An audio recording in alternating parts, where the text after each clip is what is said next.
जय सिया राम मित्रों वैसे तो देखा जाए तो गरीबी से बढ़ के कोई दुख नहीं होता है, क्योंकि गरीबी के कारण ही सभी दुख उत्पन्न होते हैं। लेकिन बहुत सारे लोग ऐसे हैं जो अमीर भी हैं, लेकिन उनके पास या तो कोर्ट केस, या तो तलाक, या तो ज़मीनी विवाद, या तो बेरोजगारी के कारण भी उनका जीवन पूरा गरीबी और दरिद्रता जैसा ही समझ में आता है।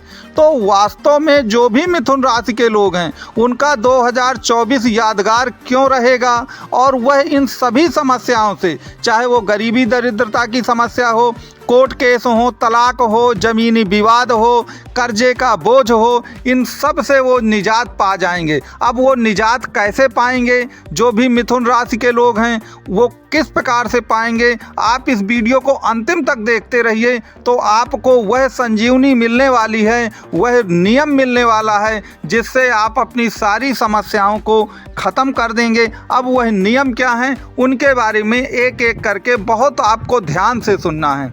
आपको मालूम है कि कर्जा और ऋण जो होता है, या तलाक, या ज़मीनी विवाद, या बेरोजगारी, या लड़ाई झगड़ा, वास्तव में मिथुन राशि की कुंडली में कौन सा ग्रह इनको करता है?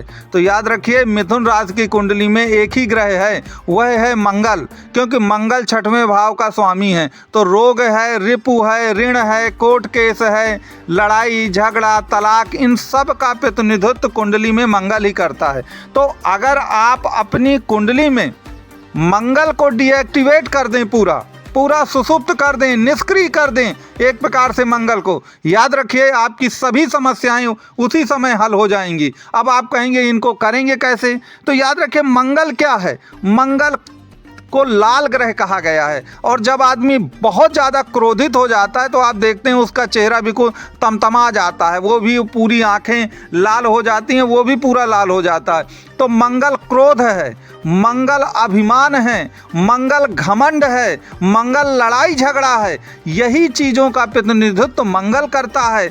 अगर उसके निगेटिव एस्पेक्ट को देखा जाए मंगल के, तो मंगल इन चीज़ों का सबका प्रतिनिधित्व करता है। तो अगर आपको ऐसा है कि आप ज़रूरत से ज़्यादा स्वाभिमानी हैं, तो याद रखिए वह स्वाभिमान अभिमान में बदल जाता है। आपको थोड़ा सा कोई चीज़ लग गई तो आपने कहा कि चाहे सब कुछ बिगड़ जाए मेरा, मैं तो ऐसा करके रहूँगा। तो इन सब आदतों को आपको छोड़ना पड़ेगा। अगर आपने इनको छोड़ा तो याद रखिए आप एक प्रकार से जो समस्याएं हैं वो अपने आप चली जाएंगी। दूसरा, याद रखिए जो मिथुन राशि है, आपने देखा है जैसा कि आप डायग्राम चित्र पे भी देख रहे हैं कि मिथुन राशि एक रोमांटिक चेहरा लिए कपल खड़े हुए हैं। तो जो भी ये मिथुन राशि के लोग या मिथुन लग्न के लोग होते हैं, ये बहुत रोमांटिक टाइप के लोग होते हैं।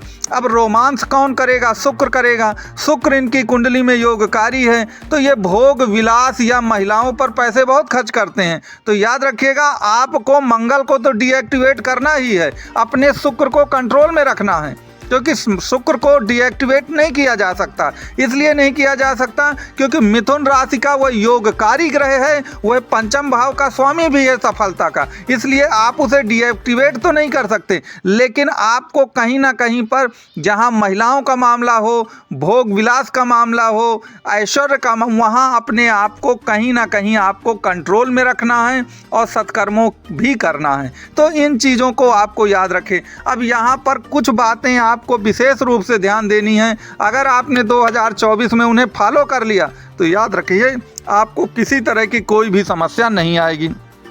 सबसे पहले देखिए, जो भी आपका ये राशि होती है, आपकी मिथुन राशि, देखिए ये द्विस्वभाव राशि है।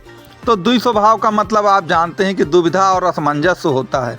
तो ये लोग करते क्या हैं कि बस यही है कि एक प्रकार से एक ही समय में बहुत सारे काम करने की कोशिश करते हैं। याद रखिए बौद्धिकता इनके अंदर कूट कूट के भरी होती है, क्योंकि मिथुन राशि द्विस्वभाव राशि है और वायु तत्व है और बुध भी वायु तत्व है। तो वायु तत्व इंटेलेक्चुअल जो होते हैं, बौद्धिकता है, उसी को प्रदर्शित करती है।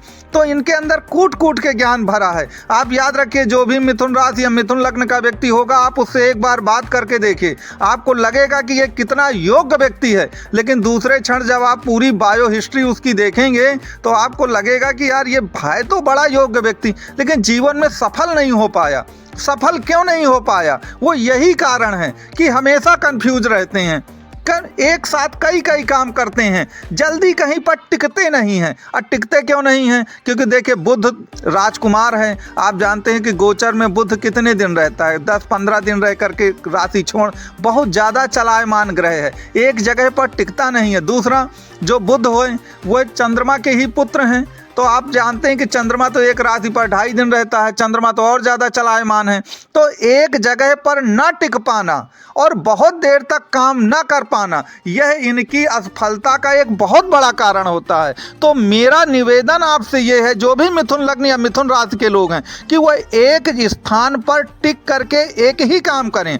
याद रखें, सफलता आपके कदम चूमेगी, कोई आपसे आगे नहीं निकल पाएगा, क्योंकि बौद्धिकता कूट कूट के भरी है आपके अंदर, उसमें कोई दिक्कत नहीं है। लेकिन ये जो आप एक प्रकार से करते हैं ना, कि बस ये है कि एक काम कुछ दिन किया फिर उसे छोड़ दिया, ये एक बहुत बड़ी जो कमी होती है कुल मिलाकर के, वह एक प्रकार से मिथुन लग्न या मिथुन राशि में पाई जाती है। अन्यथा ये जो मिथुन लग्न की या मिथुन राशि बहुत ही दूरदर्शी लोग होते हैं, एक दिव्य ज्ञान इनको प्राप्त रहता है हमेशा, तो उसमें कोई दिक्कत नहीं है। यहाँ पर एक चीज़ और याद रखें कि बौद्धिक आदमी कभी हार्ड वर्क नहीं कर पाता, वह स्मार्ट वर्क तो कर लेगा, बौद्धिकता वाले काम कर लेगा, उसे आप फावड़ा दे दें तो फावड़ा नहीं चला पाएगा।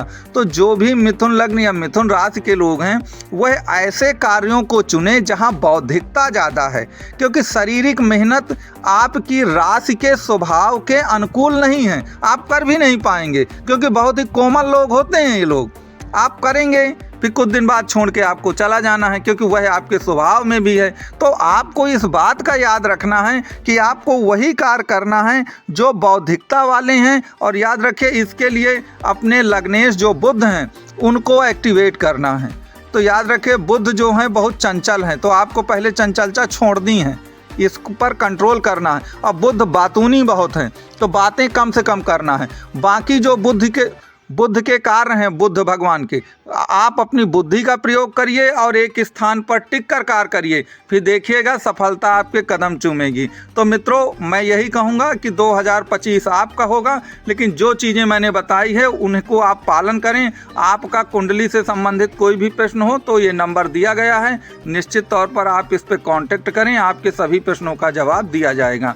तो मेरा ये वीडियो देखने के लिए आप सबको मेरी ओर से धन्यवाद।